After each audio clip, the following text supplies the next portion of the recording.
कैसे हैं आप लोग? सिर्फ बढ़िया, बहुत बढ़िया या जबरदस्त? कैसे हैं? जबरदस्त नहीं है क्या? चलिए ट्राई करते हैं जबरदस्त होने की। ठीक है। आज फोर्थ लेक्चर लेंगे लाइट का। ठीक है ना? मैंने लास्ट टाइम आपको क्या क्या पढ़ाया है मैं आपको एक बार मेमोराइज करवा रहा हूँ। ठीक है, लास्ट टाइम मैंने आपको कौन कौन सी बातें पढ़ा रखी हैं। मैंने अभी तक आपको प्लेन मिरर स्टार्ट किया है and in my opinion plane mirror हमने पूरा फिनिश किया है। चाहे उसमें कॉन्सेप्ट हो प्लेन मिरर का, रिफ्लेक्शन ऑफ लाइट का, टाइप्स ऑफ ऑब्जेक्ट का, टाइप्स ऑफ सरफेसेस का, टाइप्स ऑफ इमेज का, चाहे relative motion in between the object image and mirror. ठीक है, या हमारा कॉन्सेप्ट हो नंबर ऑफ इमेजेस का। नंबर ऑफ इमेजेस हमने क्या पढ़ा है? Circular concept and criss cross method. ठीक है ना? इसके बाद क्रिस क्रॉस मेथड में भी हमने क्या चीज़ समझी है कि अगर angle between two mirrors theta है और 360 को थीटा में डिवाइड देने पर एक नंबर आता है, मान लो एन। एन अगर इवन है, अगर सिमेट्रिकल कंडीशन है इवन में पोजीशन ऑफ द ऑब्जेक्ट की, तो number of images should be equal to n-1। और अनसिमेट्रिकल कंडीशन में यहाँ भी n-1। ठीक। इसके बाद हमने कवर किया था if n which odd number. Odd में भी दो केस।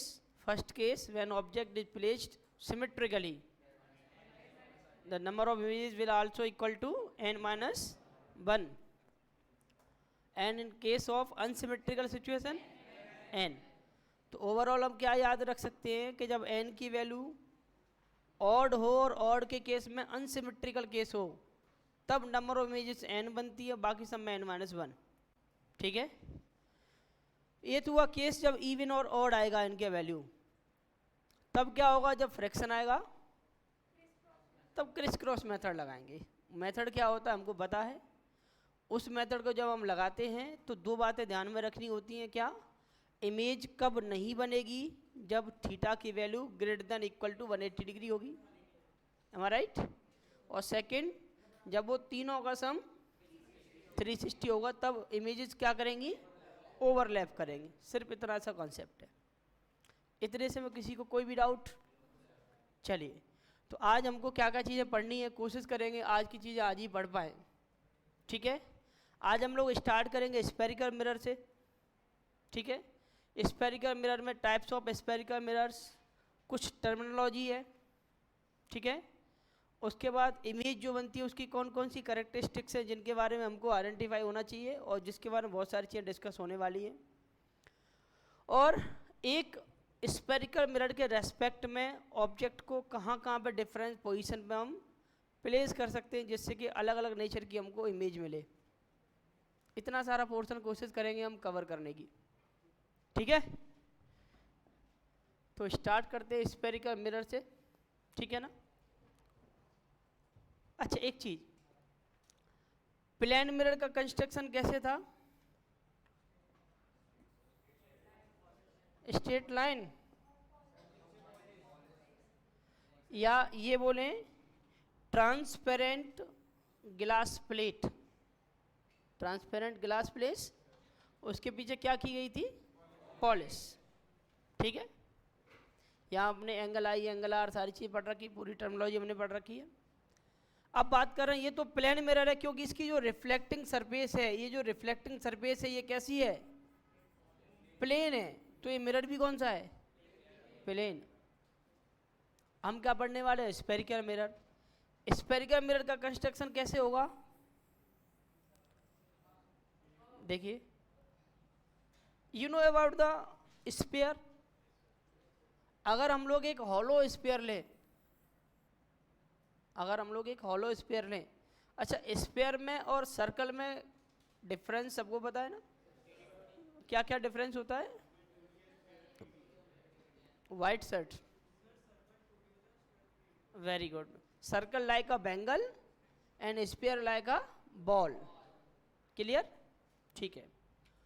अगर एक ट्रांसपेरेंट होलो स्फेरिकल ग्लास लें ट्रांसपेरेंट, हॉलो, स्फेरिकल, ग्लास, और उसके हम कुछ पार्ट करें, मान लीजिए हमने कुछ पार्ट किया, ठीक है, तो इस तरह का जो हमको ऑब्जेक्ट मिलेगा, है ना, इसको हम क्या बोलेंगे, कर्वेचर। इसको हम क्या बोलेंगे, कर्वेचर। एक चीज़ और डिस्टिंग्विश करते हैं, सर्कल है, सर्कल के एक पार्ट को क्या बोलते हैं हम, सर्कल के एक पार्ट को क्या बोलते हैं हम, आर्क, एम आई राइट। ऐसे ही स्फीयर के एक पार्ट को हम क्या बोलते हैं, कर्वेचर। क्या बोलेंगे हम, कर्वेचर। क्लियर है यहाँ तक? तो अब क्या होगा, एक तो ये सरफेस है और एक इसके पीछे वाला surface, bulging out and emerge in, दो सरफेस हैं। या ऐसे समझ सकते हैं, ये स्फीयर, ये जो कर्वेचर है किसी स्फीयर का पार्ट रहा होगा और इस तरफ यहाँ इसका सेंटर रहा होगा, सेंटर वाली साइड का सरफेस होगा, एक इसके पीछे सरफेस होगा। तो इस तरह का जो भी सरफेस होगा, ये सरफेस कैसा होगा, इस सरफेस को बोलते हैं हम कॉनकेव सरफेस, ठीक है। और इसके पीछे वाले सरफेस को हम क्या बोलते हैं, कॉन्वेक्स सरफेस। अभी हम देखिए बहुत स्लो पढ़ रहे हैं, कोई दिक्कत तो नहीं यहाँ पे किसी को। कॉनकेव सरफेस क्या होगा, कॉन्वेक्स सरफेस क्या होगा, क्लियर, ठीक है। अब बात कर ले रहे हैं हम मिरर की, कि स्फेरिकल मिरर बनता कैसे है। फिर देखिए, अगर हम पॉलिश कर दें कॉन्वेक्स वाली साइड पे, कॉन्वेक्स वाली साइड पे पॉलिश किया, तो रिफ्लेक्टिंग सरफेस कौन सी हुई, ये वाली कौन सी सरफेस हो गई, रिफ्लेक्टिंग सरफेस हो गई। रिफ्लेक्टिंग सरफेस कौन सी हुई, कॉनकेव वाली। तो जिस तरह का नेचर रिफ्लेक्टिंग सरफेस को होगा, टाइप ऑफ मिरर वही होगा। तो ये मिरर कौन सा हो गया, कॉनकेव मिरर। वेरी क्लियर, ठीक है। अगर हम एक और एग्जांपल लें, मींस हमने अब कॉनकेव वाली साइड पे क्या किया, पॉलिश की, तो रिफ्लेक्टिंग सरफेस कैसा होगा, कॉन्वेक्स। तो मिरर कैसा होगा, कॉन्वेक्स मिरर होगा। यहां तक तो कोई इशू नहीं है। अब कॉनकेव मिरर को कन्वर्जिंग और कॉन्वेक्स मिरर को डाइवर्जिंग बोलते हैं। इस चीज़ को हम आगे समझेंगे, आगे आएगा तो वहाँ पे समझेंगे हम, ठीक है। जब रूल्स ऑफ रिफ्लेक्शन पढ़ेंगे ना फॉर स्फेरिकल मिरर, तो उस समय पे सारी बातें समझेंगे, ठीक है। इतना बात तो समझ में आ रहा है ना, कॉनकेव मिरर और कॉन्वेक्स मिरर का मतलब क्या है। जैसा नेचर है रिफ्लेक्टिंग सरफेस का, वैसा ही नेचर होगा मिरर का। क्लियर, एनी क्वेश्चन, ठीक है जी बेटा।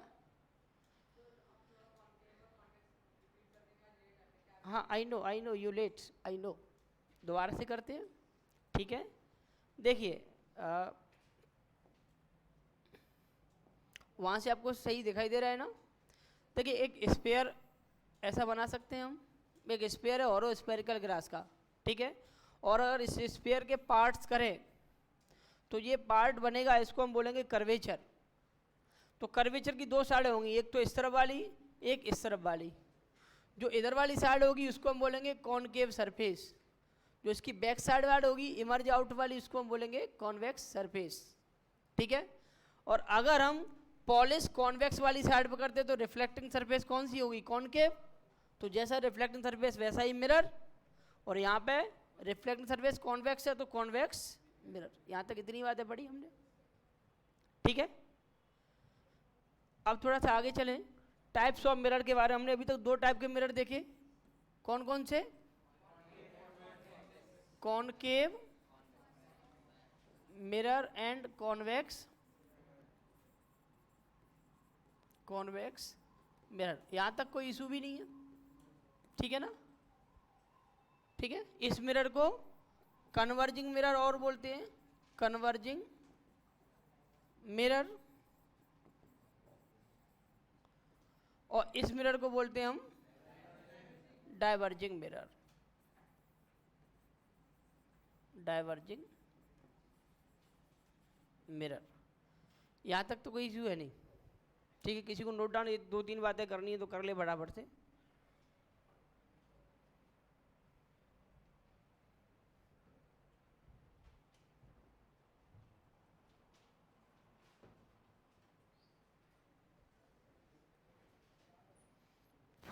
चले आगे।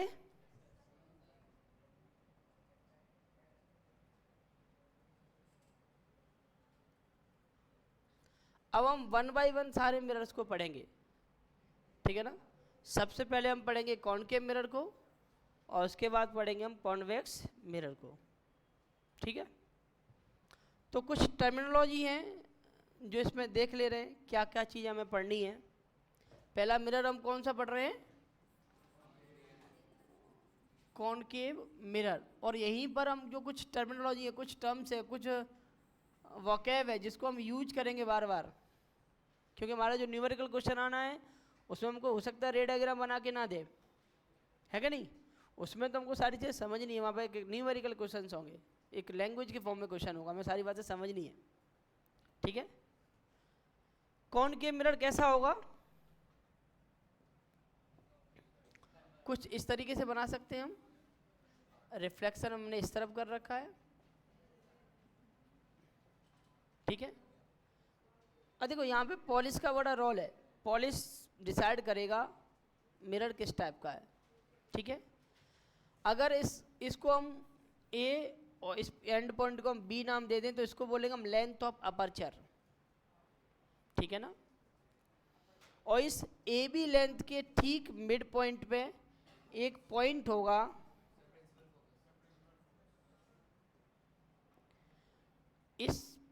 इसके ठीक सेंटर पे यहाँ पे एक पॉइंट होगा mid in between the A and B, जिसको हम बोलेंगे पी। पी स्टैंड्स फॉर, हम सारी चीज़ एक एक करके लिखते भी जा रहे हैं, P stands for pole of the mirror, ठीक है।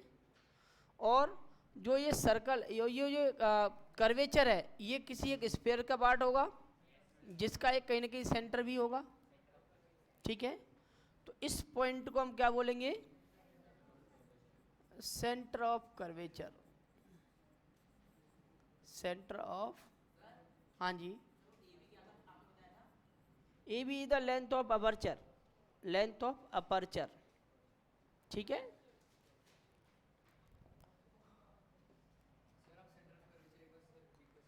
एक बार फिर से करेंगे, सेंटर ऑफ कर्वेचर है क्या। अब सिंपल सा बात सुनो ना, कि मान लो ये कोई स्फीयर था, इसका कोई सेंटर रहा होगा।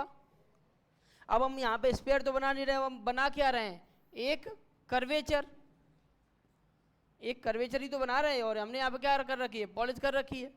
तो इस सेंटर क्या हो जाएगा? इस कर्वेचर का सेंटर हो जाएगा। स्फीयर का सेंटर और कर्वेचर का सेंटर एक ही तो होगा, बस हमने इसको कैसे डिनोट कर दिया? सी से। और सी से तो करते हैं सेंटर को, हमने मैथ्स में ही पढ़ा होगा, सर्कल तो सेंटर को सी से या ओ से, इसी से तो करते हैं। हम फिजिक्स में इसको सी से करते हैं, ठीक है। अब थोड़ा सा एक काम की बात कर लें। काम की बात क्या है? ये डेफिनेशन कभी कभी पूछने में आती है। कौन सी डेफिनेशन? कि सी हो गया ठीक है, पी हो गया ठीक है, तो जो सी और पी से जो एक हाइपोथेटिकल लाइन जाएगी, सी से और पी से एक हाइपोथेटिकल लाइन जाएगी, इस लाइन को क्या बोलते हैं? Principal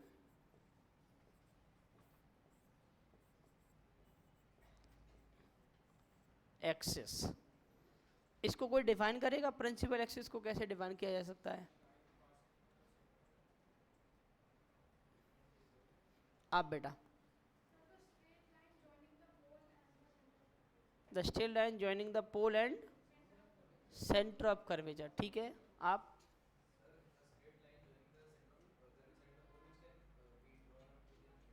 which can be drawn, I am not getting you, ठीक है, एक लाइन है, ठीक है, सिंपल था। और अभी तक मैंने इसके अलावा कुछ इसीलिए बनाया भी नहीं, पहले प्रिंसिपल एक्सिस बता रहा हूँ मैं। क्यों? कि यहाँ पे इन्हीं पॉइंट्स को यूज करके हमको प्रिंसिपल एक्सिस की डेफिनेशन मिल जा रही है। क्या? द हाइपोथेटिकल लाइन, अगर लाइन है तो उसको इन्फाइनाइट तक ड्रॉ कर सकते हैं। The hypothetical line which passes through the centre of curvature and the pole of the mirror, which passes through the center of curvature C and pole of the mirror P। ठीक है, clear है यहाँ तक? चलिए अब थोड़ा सा आगे। अब C और P के ठीक बीच में एक पॉइंट होगा जिसको हम बोलेंगे कैपिटल F। इस पॉइंट को क्या बोलेंगे? फोकस पॉइंट या फोकस, फोकस या फोकस पॉइंट, दोनों ही वर्ड यूज कर सकते हैं, गलत नहीं है, फोकस पॉइंट और फोकस। ठीक है, एक बात और, हम जो भी डिस्टेंस मेजर करेंगे मिरर में, हम जो भी डिस्टेंस मेजर करेंगे वो सारी की सारी डिस्टेंस हम पोल P से मेजर करेंगे। सारी सारी जो भी डिस्टेंस मेजर करेंगे, either it will be object distance, either it will be a image distance, और it will be a focal length and radius of curvature, जो भी डिस्टेंस होंगी सारी की सारी पोल से होंगी। अब जो भी मैंने वर्ड्स अभी बोले वो है क्या, देख ले रहे हैं। देखिए जो ये डिस्टेंस होगी, ये तो समझ में आ भी रही है कि C से P तक स्फीयर की एक रेडियस थी, सेंटर से उसकी सरकमफेरेंस तक या उसकी सरफेस तक, इसको क्या बोलते हैं हम? R means radius of curvature, radius of, इसको कैपिटल R से हम डिनोट करते हैं। ठीक है, आगे P से F तक की जो डिस्टेंस है, P से F तक की डिस्टेंस है, इसको हम डिनोट करेंगे स्मॉल f से। देखिए यहाँ पे मैंने R को यहाँ तक दिखाया जरूर है, लेकिन वो डिस्टेंस कौन सी है? C से P तक की। ऐसी स्मॉल f मैंने यहाँ पर दिखाया, लेकिन वो F से P तक की डिस्टेंस है, और इसको हम डिनोट करेंगे स्मॉल f से। यहाँ पे एक चीज़ ध्यान रखेंगे, it is capital F and it is small f, और दोनों का अलग अलग मतलब है। क्या फोकस पॉइंट को हम स्मॉल f से डिनोट कर सकते हैं? नहीं। क्या फोकल लेंथ को हम कैपिटल F से डिनोट कर सकते हैं? नहीं। ठीक है, small f equal to focal length. Very clear. और इसको भी हम प्रूव कर सकते हैं, कुछ ही और प्रूव कर सकते हैं। क्या करेंगे हम आगे देखेंगे अभी, कि ये जो डिस्टेंस होती है F से लेके P तक, वही डिस्टेंस C से लेके F तक होती है। जो डिस्टेंस F से लेके P तक होती है ना, वही डिस्टेंस C से लेके F तक होती है। ठीक है, अगला टर्मिनोलॉजी है, मान लो हमने यहाँ पर कहीं ऑब्जेक्ट रखा हुआ है। अच्छा, ऑब्जेक्ट हम ऐसा ही क्यों रख रहे हैं?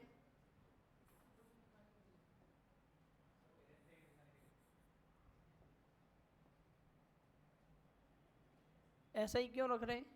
हम तो ऑब्जेक्ट तो कुछ भी हो सकता है ना। हाँ बेटा, इरेक्ट दिखाने के लिए। अच्छा, क्या मान लो ऑब्जेक्ट ऐसा नहीं हो सकता है? ऐसा बना दें। मान लो मैं खुद एक ऑब्जेक्ट मिरर के सामने मैं खड़ा हो जाऊं, क्या मेरी इमेज नहीं बनेगी? बनेगी। M I right? बोतल रखी है पानी की, इसकी इमेज नहीं बनेगी? बनेगी। डेस्क है, उसकी इमेज बनेगी? बनेगी। ट्री की इमेज नहीं बनेगी? बनेगी। बिल्डिंग की इमेज बनेगी? बनेगी, बिल्कुल बनेगी। लेकिन हम इसको जनरली हम इसको यूज क्यों नहीं करते हैं? क्योंकि अभी हम कर क्या रहे हैं? अभी हम इसको स्टडी कर रहे हैं। और अगर मैं अपना इमेज बनाने बैठूंगा, हो सकता है 3 घंटे मेरी इमेज में लग जाए, है कि नहीं? टू बिकम ईजी, क्यों इसको यूज करते हैं इस एरो को? To become easy. और जिसका जो ये वाला जो पार्ट है, इसको बोलते हैं हेड और इसको बोलते हैं टेल। हेड और टेल मीन्स अगर ऐसे कोई ऑब्जेक्ट रखा है तो उसको हम मानेंगे वो इरेक्ट है, सीधा है। और अगर ऐसे बन रही कोई इमेज तो उसको बोलेगा हम इन्वर्टेड है, मीन्स उल्टा है। ठीक है। अच्छा, कुछ लोग जब रे डायग्राम बनाते हैं तो गलती क्या करते हैं? गलती ये करते हैं कि हमको एरो तो बनाना है इस तरीके से शार्प, और वो बना देते भाई साहब। हो गया जी बेटा, देखेंगे अभी आएगा वो सब चीज़ें देखेंगे। ठीक है बेटा, अच्छा क्वेश्चन है आपका, लेकिन अभी मैं आऊँगा इस पर। ठीक है ना? हो सकता है इसी क्लास में अगली क्लास में आ जाए, हर चीज़ मेरे पास प्लान्ड है। अब हम बात कर रहे हैं, देखो ये ऑब्जेक्ट रखा है। अब मिरर से ऑब्जेक्ट तक की दूरी को हम क्या बोलेंगे, ऑब्जेक्ट डिस्टेंस, और इसको हम किससे डिनोट करते हैं, यू से। You stand for object distance, ठीक है। और मान लो इसका कहीं इमेज बन रहा हो, मान लो इसका कहीं इमेज बन रहा है, अभी हमें नहीं पता कहाँ बन रहा है, बस मान ले रहे हैं कि यहाँ पे बन रहा है। अब कहाँ बनेगा, कैसे बनेगा, आगे की क्लास में हम सीखेंगे। यहीं क्यों बनेगा, यहाँ पे क्यों नहीं बन सकता है, इधर क्यों नहीं बन सकता, वी विल लर्न, ओके। तो P से इमेज तक की डिस्टेंस को जो हम बोलने वाले हैं उसको बोलते हैं हम small v, small v called image distance, image distance, ठीक है। अब इसमें कभी कभी क्या होता है, कन्फ्यूजन होता है कि सर u इमेज डिस्टेंस के ऑब्जेक्ट, कन्फ्यूज भूल जाते हैं। तो उसके लिए याद कैसे रखना है, इंग्लिश अल्फ़ाबेट्स में u पहले आता है कि v पहले आता है, पहले u के पहले v, u आता है। ऐसे ही जब हम रे डायग्राम बनाएंगे या मिरर का रिफ्लेक्शन केस देखें तो पहले ऑब्जेक्ट होगी या इमेज, ऑब्जेक्ट का ही तो इमेज बनेगा, तो पहले ऑब्जेक्ट रखेंगे उसके बाद उसका इमेज बन रहा है। तो पहले ऑब्जेक्ट तो पहले u, बाद में इमेज तो बाद में v, object distance u, u के बाद आता है v, ऑब्जेक्ट के बाद आता है इमेज, तो u object and v image distance, ऐसे याद रख सकते हैं, ठीक है। चलिए एक चीज़ की हम और बात करेंगे इसमें, that is called the height, height of the object and height of the image. तो जब भी हम हाइट की बात करेंगे वो सारी की सारी हाइट हम मेजर करेंगे प्रिंसिपल एक्सिस से परपेंडिकुलर टॉप, मीन्स इसके बेस से लेकर इसके टॉप तक की जो भी लेंथ है, जो भी हाइट होगी उसको हम डिनोट करेंगे HO से, हाइट ऑफ द ऑब्जेक्ट। और इमेज की भी मेजर करेंगे हम कहाँ से, प्रिंसिपल एक्सिस से, और इसको डिनोट करेंगे हम HI से, HI for height of image. अब किसी किसी बुक में ऐसे करते हैं, देखो मैंने तो HO और HI से डिनोट कर दिया है, height of object height of image. किसी किसी बुक में ऐसे हो सकता है H1 और H2, ठीक है। किसी बुक में ऐसे हो सकता है H और H डैश, अलग अलग तरीके की नोटेशन है लेकिन सबका मतलब एक ही है। और हम लोग सिंपलिसिटी रखने के लिए हम HO और HI यूज करेंगे, ठीक है। HO मतलब height of object and HI मतलब हाइट ऑफ इमेज। यहाँ तक किसी को कोई दिक्कत नहीं है, सिंपल एकदम। कौन कौन सी हमने अभी तक डिस्कस की हैं, A B is the length of the aperture, और ए और बी जो भी लेंथ है इसके ठीक सेंटर पॉइंट पे, ठीक मिडिल में एक पॉइंट होगा जिसको हम बोलेंगे P, P stand for pole of the mirror. और इस अपर्चर का कोई सेंटर रहा होगा, सेंटर ऑफ कर्वेचर, ठीक। सी से पी तक की डिस्टेंस को capital R means radius of curvature. C और पी के बीच में ठीक बीचों बीच एक पॉइंट होगा जिसको बोलेंगे फोकस पॉइंट, ठीक है। और focal length is the distance between pole and focus point, radius of curvature is the distance between pole and center of curvature C. This is the object and the distance in between the mirror and the object is called object distance denoted by U, and this is the image and the distance in between the mirror and image, it's called V. It is the height of the object, it is the height from the principal axis to the top point of the image. Height of the object it is the height of image. यहाँ तक चीज़ें clear, ठीक है। किसी को note down करना है फटाफट से नोट डाउन कीजिए।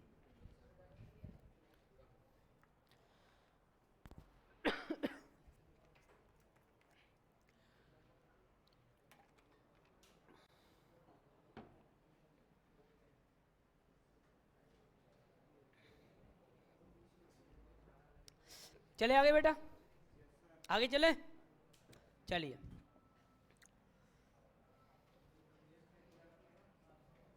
एक चीज़ और, अभी हमने जो भी बनाया है ये मेरा हमने बनाया अभी, ये सी पॉइंट है, ये एफ है, इस पॉइंट को बोलते हैं पी। तो जो ये डिस्टेंस है एफ और जो ये डिस्टेंस है आर, इनके बीच में एक रिलेशन होता है, उस रिलेशन को बोलते हैं F is equal to R upon 2, या ऐसे बोल सकते हैं इसका एक और तरीके से, R is the twice of the focal length, radius of curvature is the twice of the focal length. ठीक है, ये radius of curvature focal length का ट्वाइस होता है। ठीक है, ये फॉर्मूला बेस्ड क्वेश्चंस हम लोग करेंगे। ठीक है, एक बार फिर से समझ लेंगे। कुछ का क्वेश्चन है बेटा? ठीक है, देखिए मिरर है, रेडियस ऑफ कर्वेचर हमने समझी अभी क्या होती है। ठीक है, फोकल लेंथ अभी हमने समझा क्या होता है। तो फोकल लेंथ और रेडियस ऑफ कर्वेचर के बीच में एक रिलेशन होता है जिसको हम डिनोट करते हैं R equal to 2f, means radius of curvature is always twice of the focal length. जो रेडियस ऑफ कर्वेचर होगी वो फोकल लेंथ की डबल होगी। जैसे कि मान लें फोकल लेंथ किसी मिरर के लिए मान लो 10 सेंटीमीटर है, तो उसकी रेडियस ऑफ कर्वेचर क्या होगी, आर इक्वल टू 2f, यानी कि 2 इंटू 10 कितना आ जाएगा आंसर, 20 सेंटीमीटर। Very clear. यहाँ तक इस चीज़ को हम आगे यूज भी करेंगे। ठीक है, वहाँ पे और अच्छे से डिस्कस करेंगे इसके बारे में। ठीक है, अब थोड़ा सा और आगे चलते हैं। जी बेटा, हाँ नोट करना कीजिए, अब नोट कीजिए।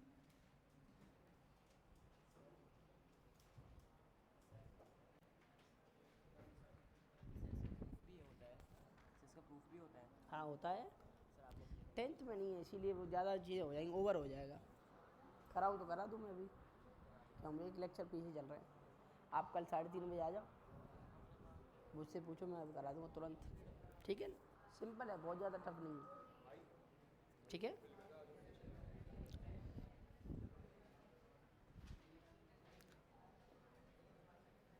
चले आगे चलते हैं हम, करेक्टरिस्टिक्स ऑफ इमेजेस।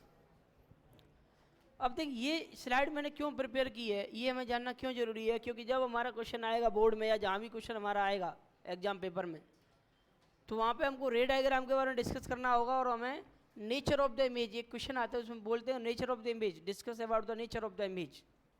तो इमेज के बारे में हम डिस्कस तब कर सकते हैं जब हमको वेरियस टाइप्स ऑफ प्रॉपर्टीज या करेक्टरिस्टिक्स ऑफ इमेजेस के बारे में पता होगा तो। ठीक है, तो वो चीज़ डिस्कस कर ले रहे हैं एक बार। ठीक है, कि मान लो हमारा मिरर ये है, ठीक है, इट्स द कॉनकेव और कॉन्वेक्स, इस पॉइंट को क्या बोलेंगे, पोल। यहाँ पे एक पॉइंट होगा C, यहाँ पे एक पॉइंट होगा F, और ये डिस्टेंस और ये डिस्टेंस दोनों क्या होंगी, बराबर। ये डिस्टेंस और ये डिस्टेंस दोनों कैसी होंगी, बराबर। ठीक है, मान लो ऑब्जेक्ट यहाँ पर रखा हुआ है और इमेज यहाँ पर बन रही है। ठीक है, तो जब भी हम ऑब्जेक्ट रखेंगे, कभी भी हम ऑब्जेक्ट रखेंगे जिसका हमको रे डायग्राम बनाना है या उसके बारे में हमको स्टडी करना है, तो ये बात फैक्ट है, हम मिरर के सामने ही रखेंगे। तो मिरर के दो पोर्शन है, मिरर क्या है, पूरे प्लेन को दो पोर्शन डिवाइड कर रहा है, एक तो इसके आगे वाला, एक इसके पीछे वाला।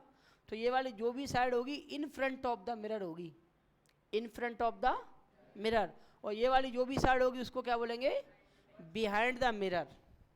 इस वाली साइड को क्या बोलेंगे हम, behind the mirror. This is this side called in front of the mirror, this side called behind the mirror.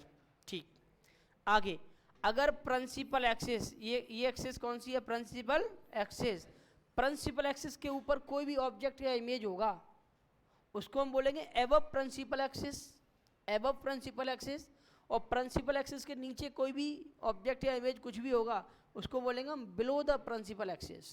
क्या बोलेंगे, बिलो द प्रिंसिपल एक्सिस। ठीक है, अब इमेज कैसी बन सकती है, या तो इमेज रियल हो सकती है या इमेज कैसी हो सकती है, वर्चुअल, वर्चुअल। ठीक है, लेकिन रियल इमेज कभी भी होंगी तो वो हमेशा कहाँ बनेगी, real image always formed in front of the mirror, in front of the mirror, and virtual image always formed. अब ऐसा सही भी है कि नहीं है ये आप मुझे बताओगे अगली क्लास में, जब हम रे डायग्राम बना रहे होंगे, इमेज ड्रॉ कर रहे होंगे, तो वहाँ पे हम चीज़ लाइव देख पाएंगे क्या ये बात सही लिखी है या गलत लिखी है। ठीक है, अगली बात, अगर जो नेचर ऑब्जेक्ट का है, मतलब क्या हुआ इसका कि प्रिंसिपल एक्सिस के ऊपर ऑब्जेक्ट रखा हुआ है और प्रिंसिपल एक्सिस के ऊपर ही मान लो इमेज बन जा रही है, मान लो इमेज यहाँ कहीं बन जा रही है, यहाँ पर कहीं मान लो ऑब्जेक्ट रखा है और इमेज यहाँ बन जा रही है।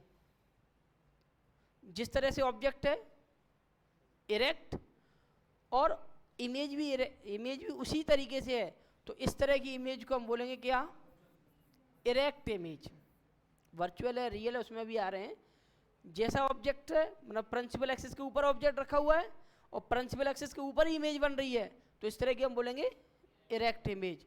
और अगर प्रिंसिपल एक्सिस के नीचे इमेज बन रही है तो इस तरह की इमेज को हम बोलेंगे इन्वर्टेड इमेज। क्लियर है? अच्छा, एक बात और, यहाँ पे हम क्या कर सकते हैं, साइज ऑफ द इमेज के बारे में भी बात करेंगे। इमेज का साइज क्या होगा, क्या देखिए ऑब्जेक्ट इतना बड़ा है, जो भी साइज ऑब्जेक्ट का है, यहाँ पर हम इमेज देखें तो इमेज स्मॉल है या लार्जर है या सेम साइज की दिख रही है, स्मॉल है, तो इस तरह का नेचर क्या होगा, स्मॉलर, कभी होगा लार्जर, कभी होगा सेम साइज, कभी हो सकता है इन्फाइनाइट। अच्छा, एक बात और कि इमेज बन कहाँ पे रही है, यहाँ पे इमेज कहाँ बन रही है, in between C and F, C और एफ के बीच में कहीं इमेज बन रही है। मतलब क्या हुआ, कहीं इन सब चीज़ों को मिटा के मैं सिंपल से वर्ड्स में मैं लिखना चाहूँ तो जब भी हम इमेज के बारे में पढ़ेंगे तो हमको टोटल 4 बातों को हमें फोकस करना है। टोटल 4 बातें हमें डिस्कस करनी है। कौन कौन सी हैं वो, कौन कौन सी है? पहला तो बात है क्या कि इमेज बन कहाँ पर रही है, location of the image, location of the image, ये हमें डिस्कस करना है। ठीक है, अगला जो भी हमें डिस्कस करना है कि इमेज रियल है या वर्चुअल, रियल है या वर्चुअल। रियल इमेज कब बनेगी, जब मिरर के सामने होगी। वर्चुअल इमेज कब बनेगी, जब मिरर के पीछे होगी। ठीक है, अगली चीज हमको डिस्कस करनी है कि वो इरेक्ट है या इन्वर्टेड, और इरेक्ट और इन्वर्टेड का मतलब हमने अभी समझा है। ठीक है, और अगली बात है, fourth point is the size of the image, the size of the image with respect to the object, means object के कंपैरिजन में इमेज का साइज कैसा होने वाला है। जो भी हम रे डायग्राम जहाँ भी जितने भी बनाने वाले हैं, इसके बाद चाहे वो कॉनकेव मिरर में हो, चाहे वो कॉन्वेक्स मिरर में हो, या किसी भी टाइप के लेंसेस में हो, तो वहाँ पे हम ये 4 बातें डिस्कस करेंगे हमेशा। और अगर हमको रे डायग्राम आते हैं तो हमको लगभग रिफ्लेक्शन और रिफ्रैक्शन आता है, और रे डायग्राम नहीं आते हैं तो हमें रिफ्लेक्शन कितना भी पढ़ाई कर लें, रिफ्लेक्शन नहीं आने वाला है या रिफ्रैक्शन नहीं आने वाला है जब तक रे डायग्राम नहीं सीखने वाले हैं। रे डायग्राम आते हैं तो किसी भी टाइप का कोई भी न्यूमेरिकल हम कर सकते हैं। रे डायग्राम नहीं आता है तो न्यूमेरिकल्स में हमको बहुत सारी प्रॉब्लम्स होने वाली है। तो इसके बाद जो भी मेरी क्लास होने वाली है वो क्लास अति आवश्यक क्लास है। ठीक है ना, उस क्लास को अटेंड करना बहुत ज़रूरी है। ठीक है दोस्त, क्योंकि बच्चा अगर वो क्लास नहीं करेंगे तो पूरा रिफ्लेक्शन हमको नहीं आने वाला है। ठीक है, तो वो क्लास हमारे लिए बहुत कंपलसरी है। ठीक है, इतनी बातें समझ में आई क्या, कैसे कभी आगे और देखते हैं। अब बात कर ले रहे हैं किसके बारे में कि अगर ऐसी बातें हैं तो हम ऑब्जेक्ट को पहले रखेंगे तभी तो इमेज बनेगी। तो क्या ऑब्जेक्ट के लिए भी कोई कंडीशन है? इमेज के लिए तो कंडीशन सर आप आगे सिखाओगे ही, लेकिन क्या ऑब्जेक्ट के लिए कोई कंडीशन है, कोई लोकेशंस हैं जो उनको हम डिफाइन कर सकते हैं कि यहाँ पे हम ऑब्जेक्ट को रख सकते हैं? इसका आंसर है जी हाँ। कौन कौन सी वो कंडीशन है, कौन कौन सी वो प्लेसेस हैं जहाँ पे हम ऑब्जेक्ट को रख सकते हैं? तो बात कर लेते हैं मिरर के रेस्पेक्ट में। मान लो ये मिरर है, ठीक है, और ये हमारा क्या है, principal axis, this is pole, this is centre of curvature and this is the focus point. ठीक है, यहां तक। अब क्या क्या लोकेशन हो सकती है? पहली लोकेशन हो सकती है कि कोई भी ऑब्जेक्ट, जो आपने भी डिस्कस किया था, कोई भी डिस्कस कर रहा था इनफाइनाइट के बारे में, हाँ आप, कि पहली बात क्या हो सकती है, पोल से, देखो डिस्टेंस जो भी हम लेंगे हमेशा कहाँ से लेंगे, पोल से। पहला लोकेशन हो सकता है इस पोल से कोई very very very long distance पे है। कोई एग्जांपल,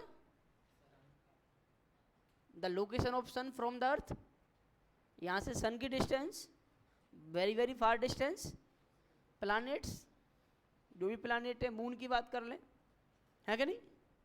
अब आपको एक इतने से बड़े से मिरर में आपको मून देखना है तो ऐसा नहीं लगेगा इनफाइनाइट पर रखा हुआ है मून, है ना। तो वेरी वेरी लॉन्ग डिस्टेंस हो या बहुत ज़्यादा डिस्टेंस मीन्स उनको बोल सकते हैं हम, पहला केस बन सकता है कि ऑब्जेक्ट कहाँ पर रखा है, पहला केस बन सकता है कि object is placed at infinite, infinite पे ऑब्जेक्ट रखा हुआ है।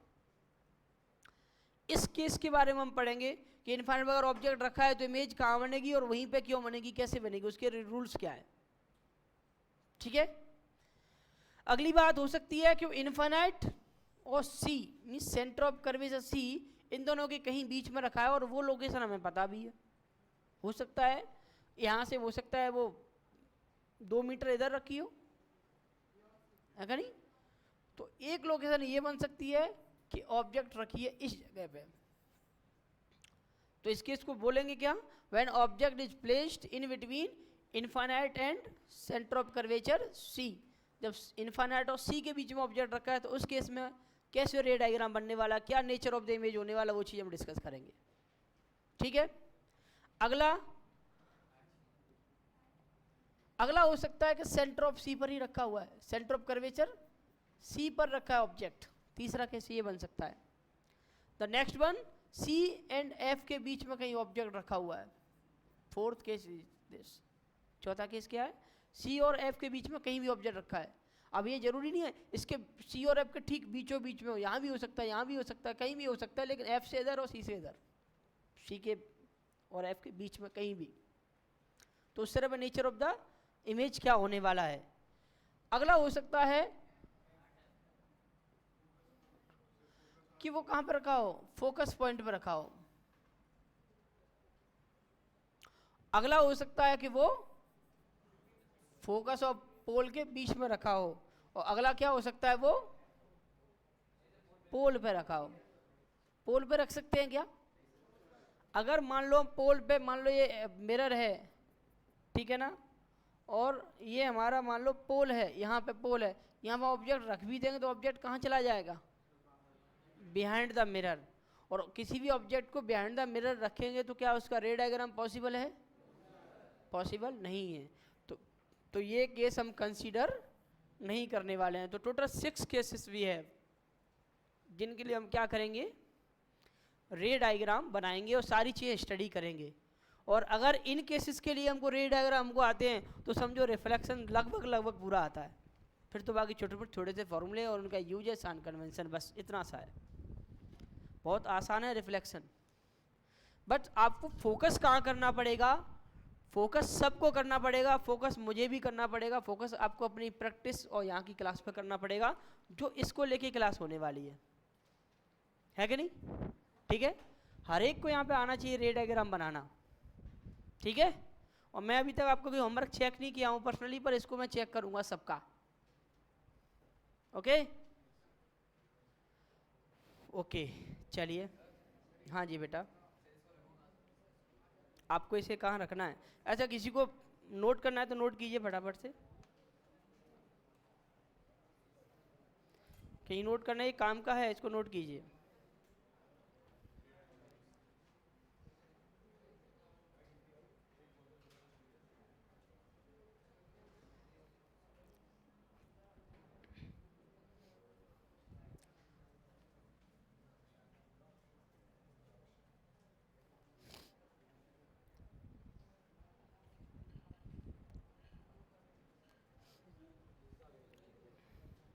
क्या बेटा, खोलना है आपको,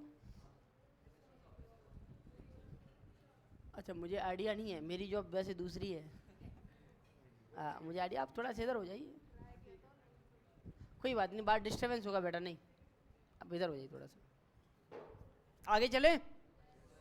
चलिए, now we have some questions. The radius of curvature r and the focal length f are related as, answer नहीं बोलेगा कोई भी, मैं जिससे पूछूंगा वही बोलेंगे। जी बेटा आप बोलो। हाँ जी, option number A B C D.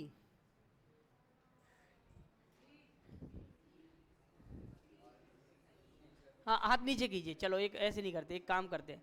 ए वाले कितने हैं, बी वाले, सी वाले, डी वाले।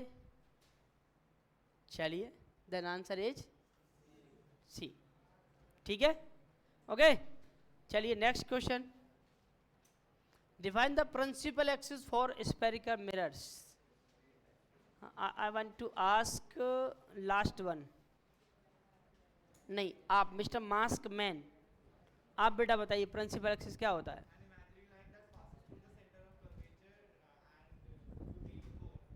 एंड टू द पोल, कोई करेक्शन नहीं है, एकदम very good, fantastic, very thank you. चलिए यहाँ तक क्लियर है, और आगे चलें थोड़ा सा। अब देखो हमारे पास कुछ टाइम है, अब हम करेंगे क्वेश्चन। अभी तक हमने जो पढ़ा है उस पर क्वेश्चंस, क्योंकि मैं आज 10 मिनट पहले आया और आपने मुझसे एक भी क्वेश्चन, तो अब किसकी बारी है, या तो मैं पूछूंगा या आप। ओके चलिए, क्वेश्चन है अभी आपके पास। अब चलो मैं आपको मौका फिर भी दे रहा हूँ, पूछिए। अभी तक के पोर्शन में कोई भी क्वेश्चन कैसा भी पूछो।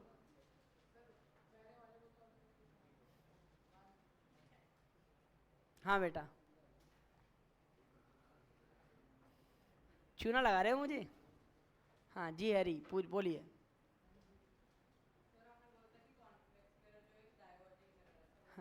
चलो हाँ इस पे बात कर ले रहे हैं।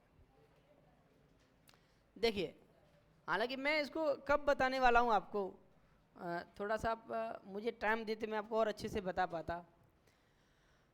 इस पोर्शन को तब सीखने वाले हैं कि कॉनकेव मिरर कन्वर्जिंग होता है या कॉन्वेक्स मिरर डाइवर्जिंग होता है। इस पोर्शन को हम तब सीखने वाले थे जब हम ये सीख लेते rules of reflection for spherical mirrors क्या है, कि कोई भी रे इंसिडेंट होगी किसी भी स्फेरिकल मिरर पे, तो वो कैसे डाइवर्ज होगी, कैसे वो रिफ्लेक्ट होगी, उसका पाथ क्या होगा, वो सीख लेते तब। या फिर इतना से मतलब समझ ले रहे हैं। देखिए कि एक पॉइंट अभी हमने और पढ़ा है जिसको बोल सकते हैं हम फोकस पॉइंट, ठीक है ना।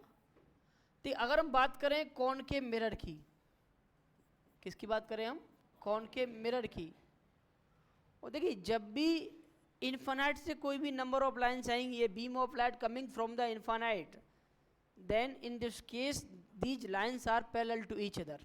ये लाइन्स क्या होंगी, एक दूसरे के पैरेलल होंगी।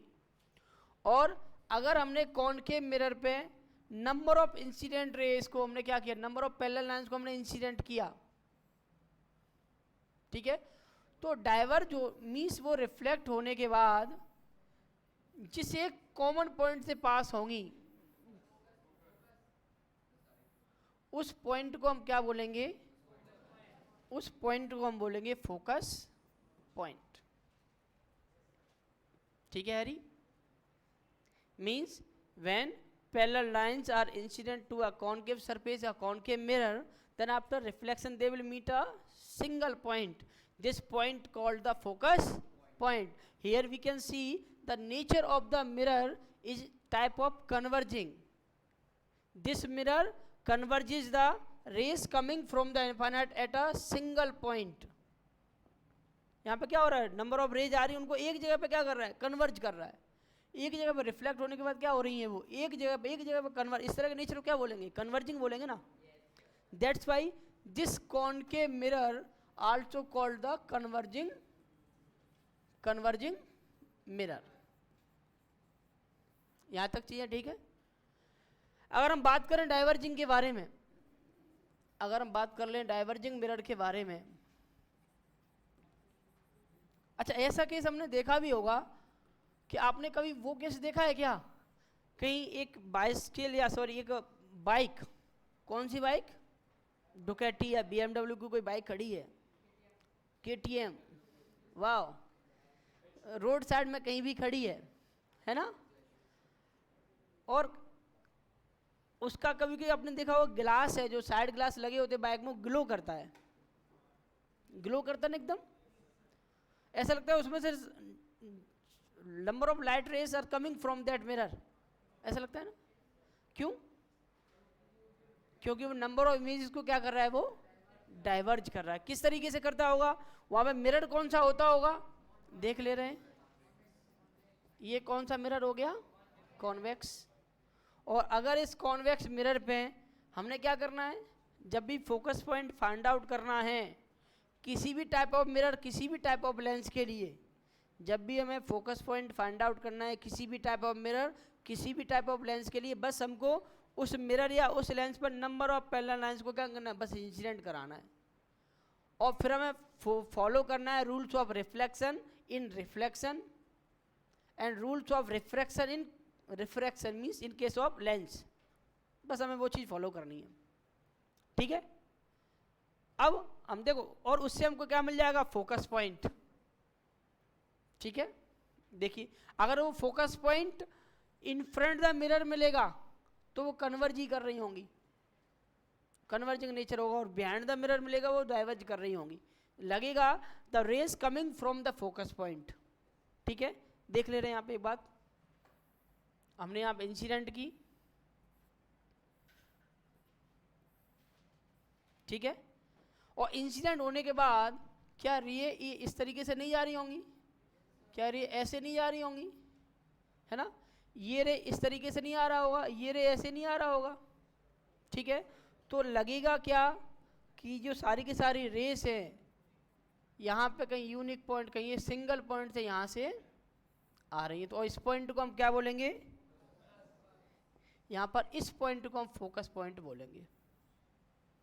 ठीक है, number of rays when the parallel lines are incident on this surface means concave mirror, then these all the rays after reflection are diverging, that's why this mirror also called diverging mirror। ठीक है, और ये हमें क्या मिला, focus point, यहाँ पे कोई पॉइंट होगा P, ये डिस्टेंस क्या हो जाएगी, स्मॉल f, यहाँ पर भी एक पॉइंट होगा P, ये डिस्टेंस क्या हो जाएगी, ये चीज़ क्लियर है, क्लियर है। ठीक है, आगे चले, किसी को नोट डाउन करना है कीजिए, नीचे वहीं नीचे, मैं जहाँ बैठता हूँ। कितना टाइम हो रहा है, 8 मिनट है ना। क्लास ज़्यादा स्पीड में नहीं ली मैंने आज की, ठीक है ना, लेकिन अब थोड़ा सिलेबस भी चलेगा, अब इसके आगे वाली क्लास में और दौड़ेगा। ठीक है, अच्छा किसी को दौड़ने से प्रॉब्लम तो नहीं होगी? अगर मेरी क्लास, मैंने आपको आज मेरा इट्स 4th लेक्चर, अगर किसी ने 4 क्लासें की हैं तो हम लोग स्पीड में दौड़ सकते हैं, ये मेरा बिलीव है। कोई क्वेश्चन? चलिए आगे चलें, चलिए प्रिंट निकालिए फटाफट से। जी बेटा पूछिए।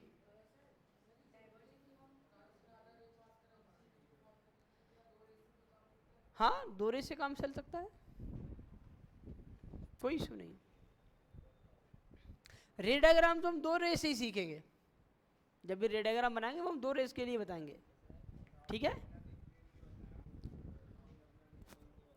क्या मेरा निकनेम बताऊंगा, मैं माइक ऑफ कर लूंगा फिर बताऊंगा। चलिए अब एक क्वेश्चन पे आते हैं। डाइवर के एक बार स्टेटमेंट बता दूं कि डाइवर्जिंग मिरर होते क्या हैं। ठीक है, those mirrors on which if a number of parallel lines incident on the surface of this reflecting surface of this convex mirror, then after reflection the reflecting rays are diverging out and they seems to be coming from a point called focus point. ठीक है, and these rays, these reflected rays are in nature like diverging, so that's why this mirror also called diverging mirror। एक अच्छी सी definition आपको मैंने module में दे रखी है। ठीक है, आगे चलते हैं। अरे रुक जाओ, चलो एक क्वेश्चन सारे लोग करेंगे, जोर से बोलो। अरे क्वेश्चन करना है यार, चलिए क्वेश्चन कर ले रहे हैं आज।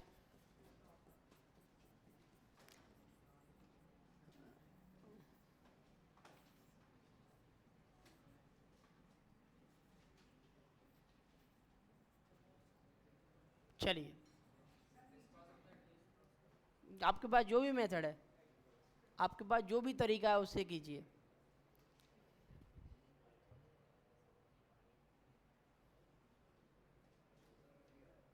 अच्छा, कितने लोगों ने यहाँ से जाने के बाद कल प्रैक्टिस किया था क्रिस क्रॉस मेथड का? आपने नहीं किया? आपने नहीं किया? क्यों जी बेटा? डॉक्टर साथ आपका अपॉइंटमेंट था, आपका बेटा? थक गए थे, नींद आ गई थी, कोई बात नहीं, आदत पड़ जाएगी। सॉल्व करें? फ्री एक आंसर देखो, 3 आ गया है, 4 चेक कर लें। पहला 20, दूसरा 65, criss cross 85, it will come 150, it will come 105, criss cross 85, यहाँ पे कितना हो गया ये? तो इमेज नहीं बनेगी। ये कितना हो गया? 235, ये भी इमेज नहीं बनेगी।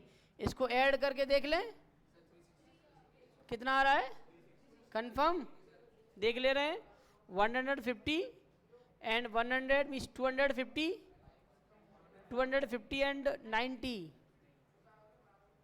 340, 340 means 1 2 3 and 4, the answer is 4 is correct।